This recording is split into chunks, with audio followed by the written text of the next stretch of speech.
तर आरोपी दत्तात्रय गाडीवर कठोर कारवाईसाठी तृप्ती देसाई, वंचित आणि शरद पवारांच्या राष्ट्रवादीनं आंदोलनं केली आहेत. पाहूयात. स्वारगेट अत्याचाराची घटना समोर आल्यानंतर संताप व्यक्त केला जातोय. स्वारगेट बस स्थानकात गृहराज्यमंत्री योगेश कदम पाहणी करायला आले. त्यावेळी सामाजिक कार्यकर्त्या तृप्ती देसाई आक्रमक झाल्या. तृप्ती देसाईंसह काही कार्यकर्त्यांना पोलिसांनी ताब्यात घेतलं. गाडेसारखा साधा आरोपी तुम्हाला सापडत नाही. कसली यंत्रणा 1 लाखाचं बक्षीस जाहीर करताय. तुम्हाला लाखो पगार देतात पोलिसांना. पोलिसांना लाखोचे पगार फुकट देतात का? म्हणजे पोलीस निष्क्रिय आहेत. तर शरद पवारांच्या राष्ट्रवादीने देखील स्वारगेट चौकात आंदोलन केलंय.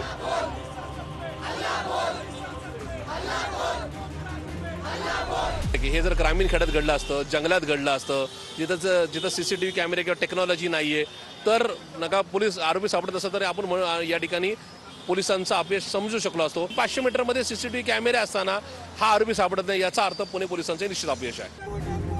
वंचित बहुजन आघाडीनं अंजली आंबेडकरांच्या नेतृत्वात घटनेचा निषेध केलाय.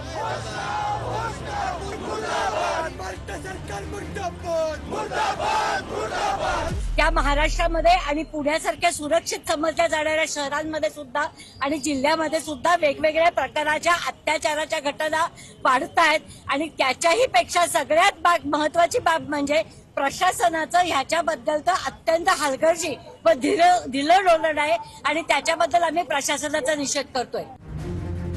स्वारगेट अत्याचार प्रकरणावरून विरोधकांनी पुण्यातल्या कायदा आणि सुव्यवस्थेवर प्रश्नचिन्ह निर्माण केलेत.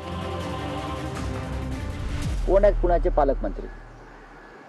त्यांना मुख्यमंत्र्यांनी जाब विचारला का?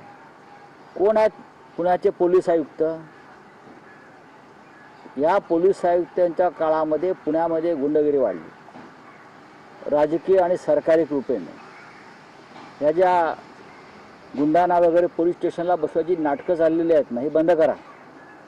सगळी काही खबरदारी मुख्यमंत्री स्वतः घेत आहेत. त्यांनी पण त्याच्यामध्ये लक्ष घातलेलं आहे. त्यांनी पण काही सूचना द्यायच्या त्या दिलेल्या आहेत. काही करून तो आरोपी सापडला पाहिजे. त्याला पार फाशीची शिक्षा त्या ठिकाणी झाली पाहिजे. कोणाला भीती राहिलेली नाहीये म्हणून असे बेभाम सगळे क्रिमिनल लोक फिरतायत आणि अशा कृत्या करतायत. एखाद्या महिलेची आबरू लुटणाऱ्यावर खरं शक्ती कायदा जो आम्ही मागच्या वेळेला त्या ठिकाणी तयार करण्यात आलेला होता, त्या शक्ती कायद्याची अंमलबजावणी होणं अतिशय गरजेचं आहे. सीसीटीव्हीचे फुटेज पोलिसांना मिळालेले आहेत आणि आरोपीचा शोध मोठ्या प्रमाणावर चालू आहे. लवकरच आरोपी पकडला जाईल. पुण्यासारख्या एका शैक्षणिक नगरीमध्ये मुली सुरक्षित नाही तर मग पोलीस काय करताय? इथला पोलीस कमिशनर घेऊन गेलाय, तो काय करतोय? चॉकलेट खात बसलाय का तिथे पुण्यात? त्याला चॉकलेट खायसाठी पाठवलंय का? निश्चितपणे काल परवा जी घटना घडलेली आहे ती अतिशय गंभीर आणि दुःखद आहे. त्या घटनेचा आपण सर्वांनी निषेध केलेला आहे. पोलीस प्रशासनाच्या वतीने जे आरोपी आहे त्याचा शोध त्या ठिकाणी घेतला जातो आहे.